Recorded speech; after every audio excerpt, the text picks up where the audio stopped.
the man in the vents. The new apartment was perfect for Kyle. It was small, affordable, and came with utilities included. At 23, he didn't need much, just a place to sleep, eat, and escape from his mundane job. The building itself was old, probably built in the 1950s, but it had a certain charm with its narrow hallways and creaky wooden floors. After moving in, Kyle quickly settled into his routine. Every night, he'd cook dinner, watch TV, and fall asleep to the hum of the radiator. But after the first week, he began noticing strange noises.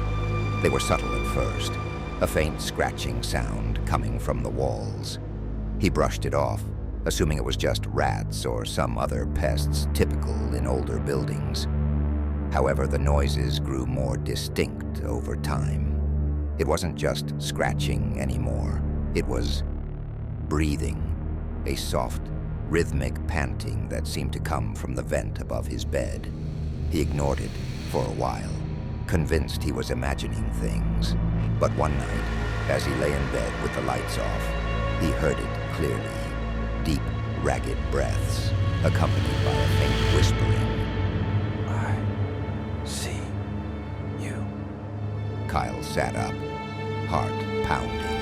He stared at the vent, but it was too dark to make out anything. Gathering his courage, he turned on his bedside lamp and reached for a chair. Standing on it, he unscrewed the vent cover, hoping to find a loose piece of insulation or an animal that had gotten stuck. But there was nothing, just darkness and the stale scent of dust.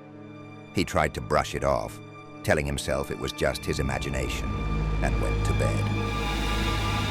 But the noises continued. One night, while in the bathroom, he heard it again, the whispering. It was faint, but clear.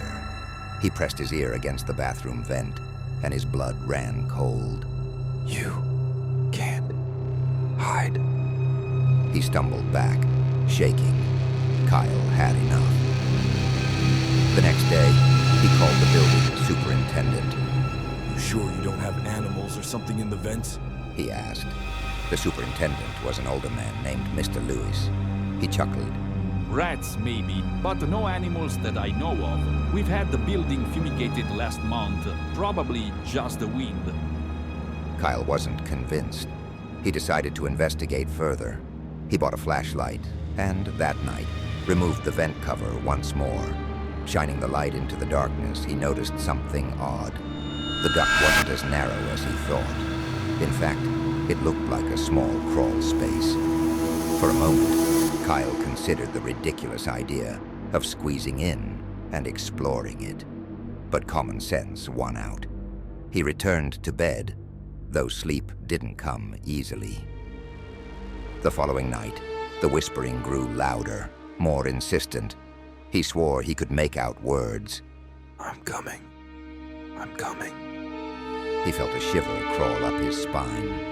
As if in response to the whisper, the light in his room flickered, and he heard something shift in the darkness above him. Unable to bear it any longer, Kyle climbed onto the chair again, flashlight in hand. He shone the light into the vent. Something moved. Kyle froze. For a split second, he saw it. Two eyes staring back at him, wide and bloodshot, inches from his face. He screamed, stumbling off the chair and crashing to the floor. He scrambled back, eyes locked on the vent, but the eyes were gone. The breathing, however, continued. The next morning, he went to the superintendent again, begging for help. Mr. Lewis sighed, clearly irritated. Fine. I'll send someone up to check it out tomorrow. But tomorrow felt like an eternity away. That night, the noises grew unbearable. It wasn't just whispering anymore. There was the sound of nails dragging along metal, a low growling, and the unmistakable sound of something crawling through the vents. Around midnight, Kyle's phone buzzed. A text message from an unknown number. "Why did you look?" Kyle stared at the screen, horrified. Before he could react, his phone buzzed again. A picture message this time. He hesitated but opened it. It was a photo of him, taken from inside the vent above his bed. Heart hammering, Kyle grabbed his things and fled the apartment. He drove to a friend's house, swearing he'd never return. The next morning, he received a call. It was Mr. Lewis. Sir, He said, we checked your vent today. No sign of any animals or intruders. Kyle tried to explain, to tell him about the photo, the eyes, the whispering, but Mr. Lewis interrupted him, voice tinged with annoyance. Listen, you're not the first tenant to complain about the vents. Some folks just have vivid imaginations in an old building. Take a few days off, clear your head. Kyle hung up, frustrated and terrified. Against his better judgment, he decided to return to the apartment one last time. He couldn't afford to break the lease, and he had to grab a few essential belongings. As he entered the apartment, it felt different, colder, more foreboding. He avoided looking at the vent. Instead, he went straight to his bedroom closet. But as he opened it, he saw something that made him freeze. On the inside of the closet door, scrawled in a hasty, jagged handwriting, were the words, "Why did you look?" Before he could react, his phone buzzed again. Another message from the unknown number. "You shouldn't have come back." He looked up just in time to see the vent cover slowly slide open, and from the darkness, a figure emerged, thin, emaciated, with long matted hair and eyes that burned with madness. It smiled, revealing rows of sharp, broken teeth. I told you, you can't hide. Kyle turned to run, but the figure was faster. The last thing he felt was a cold hand gripping his shoulder, pulling him into the darkness.